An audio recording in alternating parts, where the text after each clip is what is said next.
L'une des intuitions majeures de l'expérience spirituelle de François d'Assise, c'est d'avoir perçu très fortement la paternité complète de Dieu sur l'ensemble de l'univers. Et de même que nous sommes les enfants de Dieu parce que nous sommes créés par lui, François d'Assise a considéré que toute créature relevait du même amour créateur, de la même paternité. Il y a donc une fraternité fondamentale qui fait que nous sommes solidaires, pas simplement pour des raisons poétiques ou même spirituelles, mais tout simplement pour des raisons d'existence. Nous ne pouvons pas vivre sans un environnement, cet environnement nous porte, et on peut même dire il nous nourrit, comme dit François dans son cantique, cette terre nous nourrit, et nous avons besoin de le conserver et même de l'honorer, de le servir, cet environnement, pour qu'il soit vraiment utile à chacun et procure la joie à tous.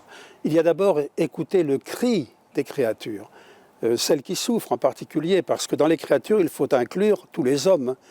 Et la sauvegarde de la création, dans l'idée du pape, et je pense dans l'idée de François d'Assise, c'est de sauvegarder une création dans sa totalité. Cette part d'écoute signifie une attitude fondamentale d'attention, de silence. Si l'homme se propose de regarder la création, il ne faut pas qu'il commence par se regarder lui-même, comme s'il était le centre de tout. Il doit nécessairement se décentrer de lui-même pour être à la disposition des autres ou de ceux qu'il regarde.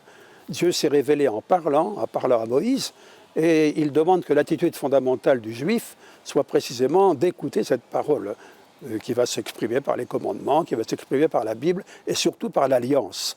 Eh bien, c'est sûr que le chrétien hérite de cette disposition du cœur vis-à-vis de Dieu.